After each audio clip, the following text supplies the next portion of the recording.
שלום, כאן זה אודישן? כן, אתה שחקן? כן. איפה למדת? בביתן אכזיב. איפה זה? זה ביתן ליד אכזיב בצפון. נהדר, אני דליה. אני בימאית מאוד מפורסמת של הצגות ילדים. אנחנו מביימים את ההצגה ג'ולה מעפולה, זה יהיה שלאגר היסטרי בחנוכה. אתה יודע לאיזה תפקיד באת להיבחן? לג'ולה. נהדר. שיחקת פעם ג'ולה בחיים שלך? בשנות ה-80 שיחקתי גוגו. טוב, זה גם משהו. ובכן, אנחנו נתחיל בשלב הראשון של האודישן, זה יהיה כמו בבית ספר משחק. זה יהיה באמת רגוע, אני אתן לך נתונים, פריז, אתה תעשה מה שאני אומרת לך, בסדר? כן. אוקיי, בוא תסתובב בחדר בבקשה. תסתובב. פריז, תן לי בבקשה מים, תעשה לי מים. לא מינרלי מהטבע, מהברז. נהדר, פריז, תנשום מהבוהן בבקשה, למדת בוודאי בבית הספר, נשימה, שאיפה, נשימה, פריז, תן לי בבקשה צמר, דוקר וחם וסיבים, מגעיל, דוקר, מגעיל, סיבים, נהדר, פריז, תן לי בבקשה פשטן, בד אוורי, זה בד אוורי,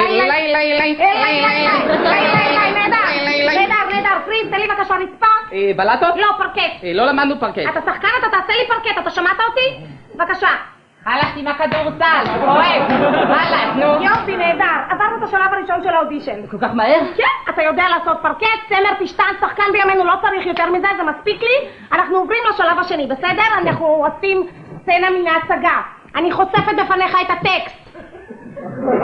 אני רונה, אתה רון, אנחנו ילדים בני 5, אתה גנבת לי את הג'ולים, אני יודעת שגנבת לי את הג'ולים, אתה לא מספר לי שגנבת לי את הג'ולים, משמע, אתה משקר! ובכן, אנחנו נפגשים בגן הציבורי, חוץ, יום, שמש, שמיים, כן? נפגשים בחוץ, אני שואל אותך איפה הג'ולים, אתה עונה לי ותאלתר. אוקיי, בוא נתחיל. שלום רון! שלום רונה. איפה הג'ולה? אני לא יודע. אבל איפה הג'ולה? אני לא יודע. מותק לאלתר, איפה הג'ולים? אני ממש לא יודע. איפה הג'ולים? תן לי בבקשה מים, איפה הג'ולים? תן לי פשטן, איפה הג'ולים? אני לא יודע. תן לי מים. לא, אני לא יודע. נשימה, מינרלי, איפה הג'ולים? התקבלתי? לא, אתה